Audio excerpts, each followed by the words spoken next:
Hello viewers, I welcome you on Pathfinders by N academy IAS YouTube channel. तो friends, Russia ने एक indication दे दिया और वो इंडिकेशन है कि भारत की defence company HAL, Hindustan aeronautics limited, उसके पास सफिशिएंट रिक्वायर्ड कैपेसिटी है सो दैट एचएएल भारत के अंदर रहकर मेक इन इंडिया के अंदर वर्ल्ड का एक आधुनिक fifth generation fighter jet सुकोई 57 stealth fighter jets को बना सकती है।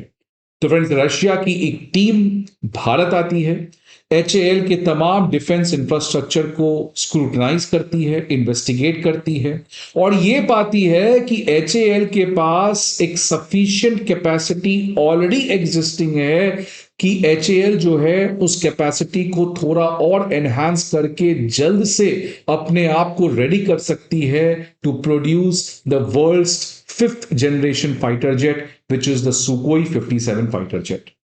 और फ्रेंड्स, इससे एक बात तो कंफर्म है कि इंडिया और रशिया जो है वो एक बहुत ही बड़े चीज के बारे में सोच रहे हैं और इसकी बात तो पहले से चल रही थी कि रशिया जो है वो चाहता है भारत सुकोई 57 डोमेस्टिकली बनाए और अब इसके ऊपर कंफर्मेशन आते हुए यहां पे दिख रहा है बिकॉज सुकोई की जो टीम है वो भारत आकर सितंबर में इस रिपोर्ट को तैयार की है और अब फाइनली ये पब्लिक मीडिया में इस तरीके के न्यूज आ रहे हैं। तो देखिए फ्रेंड्स, क्या हुआ है खबर बेसिकली कि रशिया की टेक्निकल टीम जो है उसने एक्नॉलेज किया है, उसने माना है कि एचएएल के पास सफिशिएंट रिक्वायर्ड कैपेसिटी है कि एचएएल जो है वो बल्क में प्रोड्यूस कर सकती है सुकोई 57 स्टेल्थ फाइटर जेट। आपको पता है फ्रेंड्स कि रशिया के ऊपर बहुत ज्यादा सैंक्शन लगा है। अब रशिया अपने डिफेंस इंफ्रास्ट्रक्चर को बहुत सारे कंट्रीज में नहीं बेच रही है, तो रशिया जो है वो उसका एक बाईपास करने के लिए सैंक्शंस को एक नया आइडिया निकाली है कि क्यों ना रशिया इंडिया में प्रोड्यूस करे और इंडिया के थ्रू किसी तीसरे कंट्री को बेचे। ब्रह्मोस के साथ भी यही हुआ कि ब्रह्मोस का टेक्नोलॉजी जो है वो रशिया का है, लेकिन प्रोड्यूस कहां पे होता है ब्रह्मोस सुपरसोनिक क्रूज मिसाइल, वो इंडिया में होता है और इंडिया ने इसको फिलीपींस में बेच दिया। तो फ्रेंड्स, ये रशिया की जो कंपल्शन है और इंडिया की जो कैपेसिटी है, इन दोनों में एक नेचुरल कन्वर्जेंसेस हो रहा है और इसी चीज को अब सुकोई 57 स्टेल्थ फाइटर जेट में देखा जाएगा जो अमेरिका के F-35 के ग्लोबल डिमांड को कम कर सकती है। जो अमेरिका अपने दुनिया को F-35 स्टेल्थ फाइटर जेट बेचना चाह रहा है, रशिया उसके ऑल्टरनेटिव में सुकोई 57 फाइटर जेट के मार्केट को काफी ज्यादा बढ़ाना चाहती है। इनफैक्ट ट्रंप ने तो भारत को ऑलरेडी एक ऑफर दे रखा है F-35 का, लेकिन बहुत ही कम चांस है कि भारत जो है वो F-35 को ऑप्ट करेगा। ज्यादा भारत तो अपना खुद का फिफ्थ जनरेशन फाइटर जेट बनाना चाह ही रहा है और वो हम लोग इनफैक्ट 2035 तक बना भी पाएंगे। लेकिन शॉर्ट टर्म में अब बहुत हद तक क्लियर हो रही है कि जिस तरीके का रशिया का ऑफर है सुकोई 57 को भारत बनाने का, इससे भारत की डिफेंस आत्मनिर्भरता एक नेक्स्ट लेवल पर बढ़ सकती है।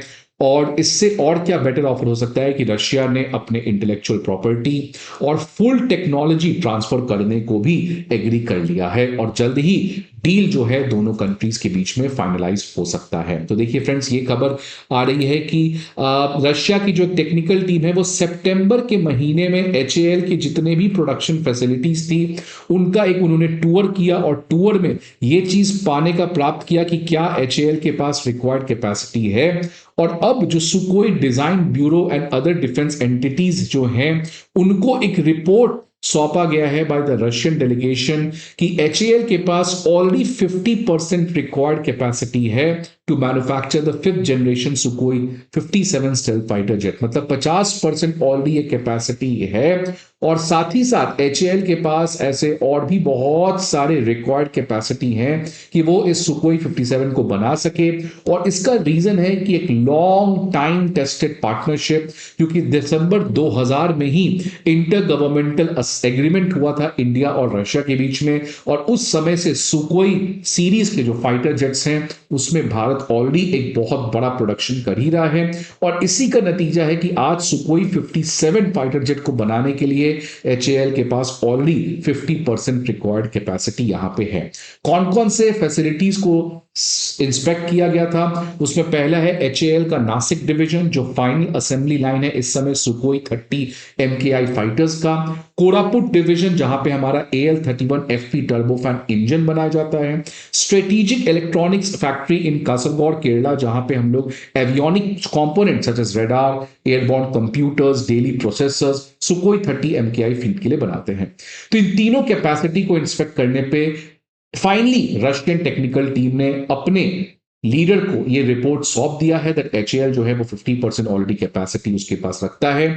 और अब इस रिपोर्ट के बाद खबर ये आ रही है कि HAL खुद का अपना एक असेसमेंट रिपोर्ट तैयार करने वाला है कि और जो 50% कैपेसिटी और चाहिए उसके लिए और कितना इन्वेस्टमेंट लगेगा और कौन कौन सी टेक्नोलॉजीज लगेगी, R&D, ह्यूमन रिसोर्स और सप्लाई चेन डेवलपमेंट लगेगा। और ये रिपोर्ट HAL जो है वो जस्ट इस महीने के एंड तक मिनिस्ट्री ऑफ डिफेंस को सौंप सकता है। तो देख सकते हैं फ्रेंड्स, चीजें जो हैं वो बहुत फास्ट ट्रैक तरीके से बढ़ रही है और इसका रीजन सिंपल क्लियर है, पुतिन का भारत आना। आप लोगों को पता है 6 साल के बाद पुतिन जो है वो 2021 के बाद पहली बार पुतिन जो है वो न्यू दिल्ली आ रहे हैं और इसीलिए इस डील को और बड़ा बनाया जाए, बिकॉज इस मीटिंग से एक तो इंडिया रशिया की रिलेशनशिप और बढ़ेगी, लेकिन ये यूएस के बुलिंग को भी एक बहुत बड़ा झटका लगेगा। इसलिए इस इवेंट को कैसे और ग्रैंड बनाया जाए और कैसे इसका पब्लिसिटी हो, इसलिए मेगा डील्स जो है वो पाइपलाइन में है और इसीलिए इतना अर्जेंसी आप देख सकते हैं। और दोनों के बीच में एग्रीमेंट सुकोई 57 के बारे में तो होगी ही, लेकिन इसके अलावा आपको पता है friends, S-500 air defence system को भी भारत के अंदर ज्वाइंट प्रोडक्शन का प्रस्ताव रशिया ने दे रखा है। यूरिया फैक्ट्री भारत का पहला इंडिया के बाहर रशिया में बनने जा रहा है, सो दैट एग्रीकल्चर में फर्टिलाइजर की दिक्कत ना हो। तो if you connect all these dots then that clearly means कि पुतिन का विजिट जो है it is going to be a remarkable moment in the India Russia relation. और फ्रेंड्स, इस पर्टिकुलर डेवलपमेंट से, सुकोई 57 के डेवलपमेंट से, भारत का जो खुद का आमका प्रोग्राम है जिसमें भारत खुद बहुत ज्यादा प्रोएक्टिवनेस दिखला रहा है, उस आमका प्रोग्राम को फुलफिल करने के लिए सुकोई 57 के अंदर जो रशिया के द्वारा हमें टेक्नोलॉजी मिलेगा, जो एक कैपेसिटी मिलेगा, उससे भारत के अंदर एक इंफ्रास्ट्रक्चर क्रिएट होगा और भारत अपना खुद का 5th जनरेशन फाइटर जेट बना पाएगा। ऑलरेडी आपको पता है फ्रेंड्स, साफरान के साथ हमारा इंजन बनाने का कॉन्ट्रैक्ट साइन हो चुका है और साफरान भी हमें टेक्नोलॉजी ट्रांसफर देने जा रही है। तो friends, 5th generation fighter jet को बनाने का जो भारत का एक ग्रैंड विजन है उसमें भी काफी अर्जेंसी देखने को मिल सकती है। तो फ्रेंड्स, ओवरऑल देखा जाए तो ये वीक जो है वो भारत के डिफेंस के लिए काफी अच्छा रहा है। एक तरफ इंडिया और यूएस के बीच में again historic 10-year defence partnership sign करना या इंडिया इजराइल के साथ डिफेंस कोऑपरेशन एग्रीमेंट में आना। तो फ्रेंड्स, ये दोनों बैक टू बैक जिस तरीके के डेवलपमेंट है, ये क्लियरली बताता है कि आने वाले समय में भारत की जो डिफेंस सेक्टर है वो बहुत ही एक्सपोनेंशियल जंप लेने वाली है। और इसी का नतीजा है दैट आज भारत ब्रह्मोस मिसाइल इंडोनेशिया को बेच रहा है। Vietnam, Thailand, Malaysia, Saudi Arabia, UAE, इन्होंने ऑलरेडी इस तरीके के ऑर्डर भारत के साथ देने का बातचीत कर रखा है। और भी सेंट्रल एशियन कंट्री हो गए, अर्मेनिया हो गए, बहुत सारे कंट्रीज जो हैं वो आज भारत के इसी डिफेंस आत्मनिर्भरता को अपने लिए यूज करना चाहते हैं, उससे फायदा लेना चाहते हैं। और उसका नतीजा ये है कि इस साल भारत की जो डिफेंस प्रोडक्शन हुई है उसने भी अपना सारा रिकॉर्ड ब्रेक करके 1.27 लाख करोड़ पे हमने आ गया है। और इस समय हम 90 से अधिक कंट्री को एक्सपोर्ट कर रहे हैं और लगभग हमारा एक्सपोर्ट 24,000 करोड़ का ऑलरेडी हो चुका है, जो आने वाले समय में 50,000 करोड़ की तरफ भी बढ़ सकता है। सो फ्रेंड्स, एक ऐसा सेक्टर है जहां पे भारत ने काफी प्रोएक्टिवनेस दिखलाया है। मैन्युफैक्चरिंग सेक्टर में स्लो डाउन है, लेकिन डिफेंस सेक्टर एक तरीके से सिग्निफिकेंट जंप लिया है पिछले कुछ सालों में। And this is a perfect example that if India government decide something and keeps all its energy, dedicates all its energy with commitment, India can do everything which the West or any other country can. So friends, I hope आपको ये video अच्छा लगे. See you again in some other video. Till then, goodbye.